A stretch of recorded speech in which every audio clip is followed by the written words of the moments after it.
Uncle Jawa. That's your said. You want to carry Chris Brown. Bamitani? Coach said.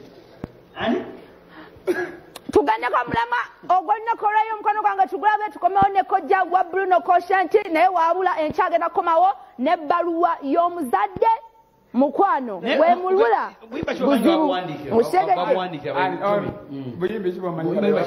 wamma omulama gwaffe olunaku olwaleero ogwa AIDS of course tugamba nti mulekerawo okusosola abannammwe ababuyina obulwadde obwo mulekerawo bayisa obubi bambi temubasosola webabanga ensangi omulamwa gw'olunaku mu Kayisanyo naye bw'ona omala okusasula ennyumba ojja kufudde namba 3 tonkanulira maaso genda wakata w'omwana jefu nomoliwa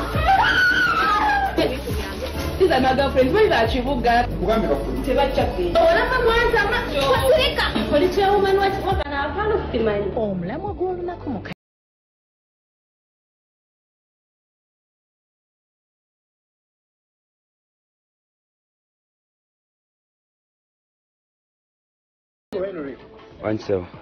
yet omuntu abakoledde ekintu ba tekiri mu buzibu. We've listened to very many hit songs wano nga zikubye Uganda nga mulimu amanya gaba writers, so I would not sikiwagira nnyo. Yeah, you give respect where it is due. Abayimbi in most cases never writer kwa nange nina ba writer bangi olusa bampereza message munaye nashwana nina wakayimba kempandiise singa osobola okunfatirayo omuyimbi bwati na bwati naye ba writer abamu tebaagala na ssente naye ayagala kumanyikibwa okitegeera kati bw'oba omuwadde credit obeera omuwadde mileage efuna ba client so bw'oba tomuwadde obeera toli mwenkanya kiruma ekyo kibeeranga gwe kwegaana muzaddewo kiruma writer ekyokubanga omuntu ali wali eri n'agamba nti sinze olima nze yalwewandiikira bwemanga mwakkaanya muntu. That is why I said it is very important at the start okukkaanya. Tewali muyimbi agaana ku acknowledginga writer. Ekyo nze mu Uganda ekiriyo sikirabangako.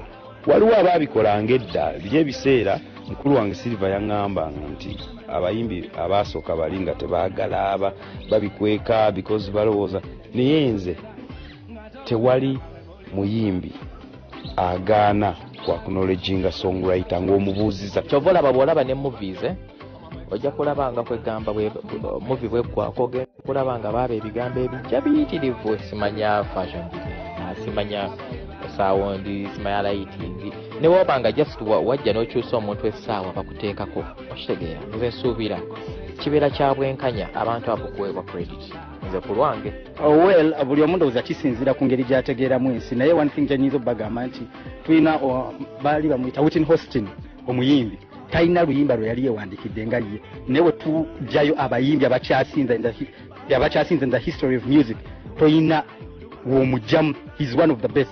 So ekyo ekintu nze nsuubira ntegeereba si kirungi. It is really very wrong. It is just gundi awandiise it is okay kubanga now music business songwriting is a business.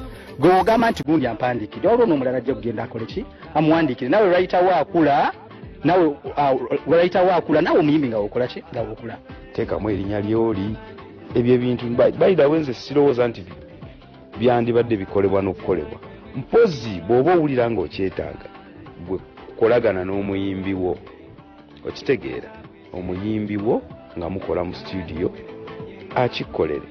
Well, nandibagambye ekintu kimu nti I think ogwo omulembe gwavaawo ogwo gw'obuta recognizing a writer nti oba kiyinza ebbanga liyinza okukkamu ebyo byaliwo ddako era edda ffe twali tetuma paka Bebe Cool we yajja by the way I would thank him on camera paka Bebe Cool we yajja n'alaga nti omuntu okuwandiikira asobola okuwandiika abantu oluyimba ne bakola ki ne balwagala naye kakati ogwo omulembe gwaggwawo nze mba nkwadda oluyimba lwange olulungi nawe olulya lulungi n'oluyimba thank me appreciate me tugende mu maaso. That is if at all that is what we agreed. Yes, so what is most important kiki mukkaanyizaako at the start naye nga benkoledde at least I think babateekako oli bw'aba asabye balwayita basaba kuba ndaba nnyo ne Bebe Cool ennyimba ze zayimbye oba ze bamuwandiikidde ng'awa credit ba writers be so kibeera kya buvunaanyizibwa omuntu yenna bw'obeera ng'oli muyimbi omuntu bw'aba awandiise n'omuwa credit ye naye n'afuna mileage eyo tambula kubanga kati we as songwriters fe ekyo ekitone katonda yakituwa tekikeera ku makya ne kikendeera. I can still write for a million people n'ensigaza obwongo bwange bwebumu. Fe kye twetaaga just weebale weebale then go on with your music. Yes, sir, I'm Rafiki, and that's production. Got me melting this.